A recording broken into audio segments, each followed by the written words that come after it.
दोस्तों, यूजीसी पर नई गाइडलाइंस आते ही लोगों की नाराजगी मोदी सरकार के प्रति बढ़ती जा रही है।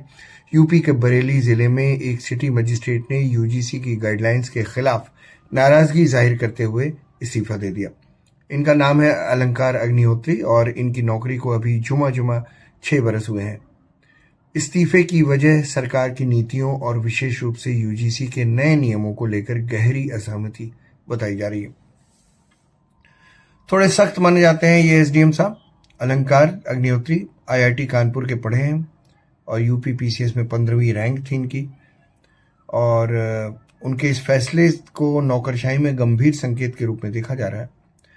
इस्तीफे में अलंकार अग्निहोत्री ने लिखा है कि जब सरकारें समाज और देश को बांटने वाली नीतियां अपनाने लगें तो उन्हें जगाना जरूरी हो जाता है।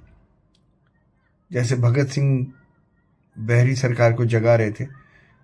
अब पता नहीं ये सरकार, मोदी सरकार कितना जागती है, लेकिन एक मैसेज तो जा रहा है। अलंकार अग्निहोत्री ने यूजीसी के नए नियमों को काला कानून बताते हुए कहा कि ये कॉलेजों के शैक्षणिक माहौल को जहरीला बनाने की कोशिश हो रही है और इसे तत्काल वापस लिया जाना चाहिए। अब उनके इस्तीफे से मोदी सरकार कितना जागती है नहीं पता, लेकिन नौकरशाही में उभरती असहमति अब सतह पर आती दिख रही है। हो सकता है कि इस इस्तीफे से इस वैचारिक बहस को कि मोदी सरकार भी वैसे ही तुष्टीकरण कर रही है जैसे कांग्रेस और दूसरी क्षेत्रीय पार्टियां करती आई हैं, इस बहस को एक नया मोड़ मिले। दोस्तों, अभी कल ही मैंने आपसे कहा था कि मोदी सरकार अपीजमेंट में कांग्रेस से आगे निकलने की कोशिश में है। शायद उन्होंने और उनकी पार्टी ने हिंदुओं को फॉर ग्रांटेड लेने का मन पूरी तरह से बना लिया है। शायद बीजेपी को पता भी है कि लोग कांग्रेस से इतने परेशान हो चुके हैं कि वोट तो बीजेपी को ही देंगे, चाहे जितने नाराज हो जाएं। लेकिन मोदी बेशक लगातार तीसरा टर्म पूरा करने की ओर बढ़ रहे हैं, लेकिन वो इस बात से अनजान हैं कि लोग उन्हें बड़ी बारीकी से चुपचाप देख भी रहे हैं। दोस्तों, अभी कल ही किसी शख्स ने मुझसे कहा था कि मोदी हिंदू समाज बांटकर वही गलती कर रहे हैं जो भारत के मुसलमानों को 1947 में 2 गुटों में बांटकर जिन्ना ने कर दिया था। उन्होंने आगे कहा कि मुझे हैरत है कि इस बात पर कि बहुसंख्यक आबादी जो हिंदुओं की है वो बोल क्यों नहीं रहे।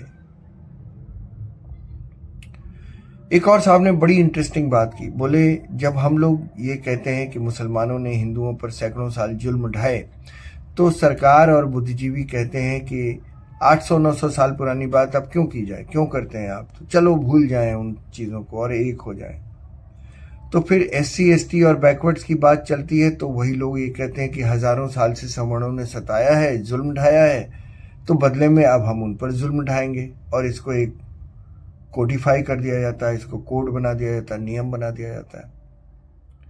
और यूजीसी की नई गाइडलाइन सवर्णों पर जुल्म की नई कहानी लिखने की आज़ादी देती है। मतलब तुम्हारे पूर्वजों ने हमें हजारों साल पहले सताया, तो अब हम भी तुम्हारी ऐसी तैसी करेंगे और इसका लाइसेंस हमें केंद्र सरकार देगी। और अब तो सुना जा रहा है दोस्तों कि बीजेपी और आरएसएस के कुछ लोगों ने यह भी कहना शुरू कर दिया है कि मुट्ठी भर यूट्यूबर्स की क्या औकात है, ये तो 4 लोग खड़े भी नहीं कर सकते हमारे खिलाफ और इनसे सरकार का बाल भी बांका नहीं होगा। ठीक बात है, नहीं होगा, लेकिन आप हमारे विरोध से नहीं जाएंगे बल्कि अपने अति अहंकार से जाएंगे। कांग्रेसी दिग्विजय सिंह यूजीसी पर सुझाव देने वाली संसदीय समिति के अध्यक्ष थे। वो कहते हैं बीजेपी हिंदू मुसलमान करती है।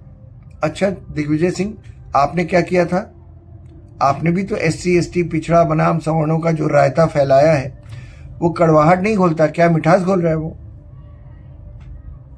अब दोस्तों, जज साहिबान का भी सुन लीजिए।